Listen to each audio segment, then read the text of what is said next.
প্রিয় ভাই ব্রাদার, বর্তমানে আপনারা মালয়েশিয়ার সাবা সারোয়াক নিয়ে খুবই কনফিউশনে আছেন। আমি কিন্তু মালয়েশিয়ার সাবা সারোয়াক নিয়ে ভিডিও দিয়েছি, তো আজকে আপনাদের জন্য বিস্তারিত ভিডিও তৈরি করেছি যে মালয়েশিয়ার সাবা সারোয়াক কোথায় অবস্থিত। মালয়েশিয়ার সাবা সারোয়াকের সম্পূর্ণ এ টু জেড বিস্তারিত পুঙ্খানুপুঙ্খানু আপনাদেরকে জানাবো। অবশ্যই সম্পূর্ণ ভিডিওটি মনোযোগ সহকারে দেখবেন। আসসালামু আলাইকুম, আমি মোহাম্মদ মেহেদি হাসান। যে যেখান থেকে আমার ভিডিওটি দেখছেন সবাইকে ওয়ার্ল্ড ওয়াইড ভিসা ইনফো চ্যানেলে স্বাগতম। মালয়েশিয়ার মোট 13টি রাজ্য, তার ভিতরে 2টি রাজ্য হচ্ছে আলাদা, মানে সমুদ্রের এই পার। সমুদ্র বলতে যেই সমুদ্র বা যেই নদীটা মূল মালয়েশিয়া এবং সাবা সারোয়াকের মধ্যখানে রয়েছে সেটার নাম হচ্ছে রাজাং নদী। এই রাজাং নদীর এই পাশে যে বর্ণীয় দ্বীপ রয়েছে, যে দ্বীপ, ওই দ্বীপটির নাম হচ্ছে বর্ণীয় দ্বীপ। আপনারা আমার কথাগুলো শোনেন, ম্যাপটাও ফলো করতে থাকেন। তো এই বর্ণীয় দ্বীপেই কিন্তু সাবা সারোয়াক অবস্থিত, আর এই বর্ণীয় দ্বীপেই কিন্তু ব্রুনাই অবস্থিত। ব্রুনাই দেশটির নাম কিন্তু আপনারা বিগত দিনে শুনেছিলেন। সাবার সাথে বর্ডার কিন্তু ইন্দোনেশিয়ার কালামান্তান দ্বীপের। কালামান্তান দ্বীপ বলতে এটাও বর্ণীয় দ্বীপে অবস্থিত, এটাও ইন্দোনেশিয়ার অঞ্চল কালামান্তান। তো ইন্দোনেশিয়ার এই অঞ্চল সম্পর্কে অন্য একদিন কথা বলা যাবে। তো এই ইন্দোনেশিয়ার কালামান্তানের বর্ডার হচ্ছে সাবার সাথে মানে শেয়ার করেছে বর্ডার। সারোয়ার্কের সাথে বর্ডার শেয়ার করেছে সেই ইন্দোনেশিয়ার কালিমান্তান এবং বুনাই দেশটি। বুনাই দেশটির একটি সাইডের সম্পূর্ণ বর্ডার শেয়ার করেছে এই সারোয়ার্কের সাথে আর কি। তার মানে সাবা সারোয়ার্ক যদিও আমরা একসাথে বলি, তবুও সাবা সারোয়ার্ক কিন্তু আলাদা 2টি রাজ্য।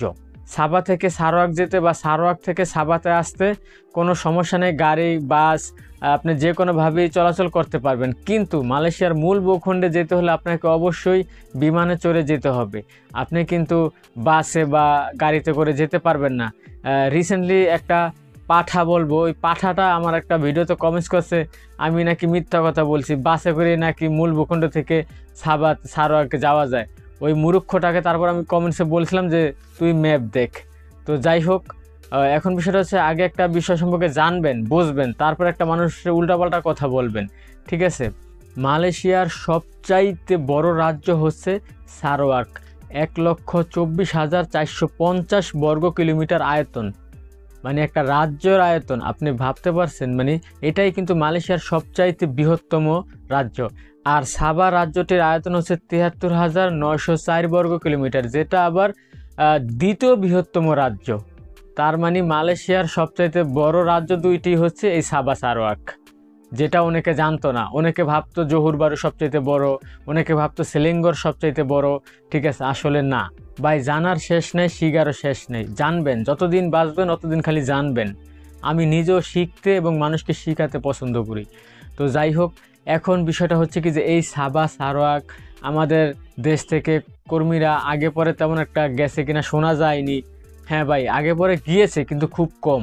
সাবা সারোয়াকে না যাওয়ার কারণ হচ্ছে কি ওখানে বাংলাদেশি কম থাকার কারণে এটা এতটা পপুলার না, বা ওখানে বাংলাদেশি কম যাওয়ার কারণে এতটা পপুলার হয়নি বা পরিচিত হয়নি বিগত দিনে।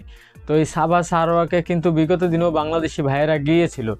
বাংলাদেশি শ্রমিকরা সবচাইতে বেশি কিন্তু কনস্ট্রাকশন সেক্টরে সবসময় অগ্রগতি বেশি ছিল।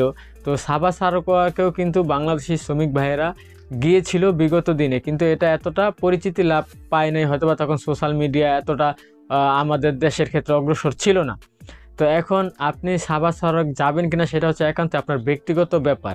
সাবা সারোয়াক না যাওয়ার কারণ হইতে আছে আরেকটা বলি, যেরকম উদাহরণ দেখাই যে বাংলাদেশিরা আমাদের স্বভাবগত এরকম একটা ব্যাপার রয়েছে, যেরকম একটি দোকানে যদি ভিড় থাকে আমরা সেই দোকানে আরও গিয়ে ভিড় করি, কিন্তু যে দোকানটা খালি আছে সেই দোকানটাতে যাই না, ঠিক আছে? এটাই হচ্ছে মূল কথা। মানে মূল ভূখণ্ডেই আমরা সবাই যাওয়ার চেষ্টা করি, কারণ ওখানে আমাদের বাংলাদেশি ভাই ব্রাদাররা থাকে, রিলেটিভরা থাকে, কেউ না কেউ থাকে, বেশি মানুষ আছে বাংলাদেশি। কিন্তু সাবা সারোয়াকে তো সেরকম আপনি পাবেন না, সেই জন্য সাবা সারোয়াকের দিকে অগ্রসর হইতে মানুষকে দেখা যায় না। সেই জন্যই সাবা সারোয়াকে মূলত বাংলাদেশি ভাইরা খুবই কম যায়।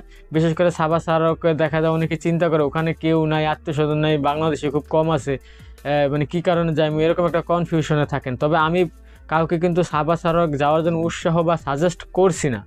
এটা আমি আপনাদেরকে শুধু সাবা সারোয়াকের সম্পর্কে জ্ঞান দিলাম বা সাবা সারোয়াক সম্পর্কে বিস্তারিত কিছু তথ্য তুলে ধরলাম। আর যদি আপনাদের মন চায় আমার এই চ্যানেলটা সাবস্ক্রাইব করেন, কারণ আমি বৈদেশিক অনেক তথ্য আপনাদের মাঝে উপস্থাপন করি। সাবা সারোয়াক এবং কি মূল মালয়েশিয়া, তারপর সিঙ্গাপুর নিয়ে 1963 সালে মালয়েশিয়া গঠিত হয়। তারপর ওই দেখা যায় সিঙ্গাপুর আলাদাভাবে স্বাধীন হয়, ঠিক আছে, হয়তোবা মালয়েশিয়ার সাথে যুদ্ধ করে স্বাধীন হয় নাই, তারা এইভাবেই স্বাধীনতা নিছে ছোট্ট একটু জায়গায়। কিন্তু সাবা সারাওয়াক কিন্তু স্বাধীনভাবে কোনো রাষ্ট্র না, তারা মালয়েশিয়ারই অঙ্গরাজ্য হিসাবে রয়ে গেছে, স্বায়ত্তশাসিত অঞ্চল হিসাবে। যেরকম ইন্দোনেশিয়ারও কিন্তু কালিমান্তান অঞ্চলগুলো কিন্তু আপনার এই ইন্দোনেশিয়ায় শাসন করে, ইন্দোনেশিয়ারই অঞ্চল, ঠিক আছে, কিন্তু আলাদা দ্বীপ, আলাদা সব কিছু, কিন্তু ইন্দোনেশিয়ার অন্তর্ভুক্ত। সেম এরকমই এই সাবা সারাওয়াকের ব্যাপারটা। তো আমার কথাগুলো আপনারা আশা করি সকল কিছুই বুঝতে পারছেন।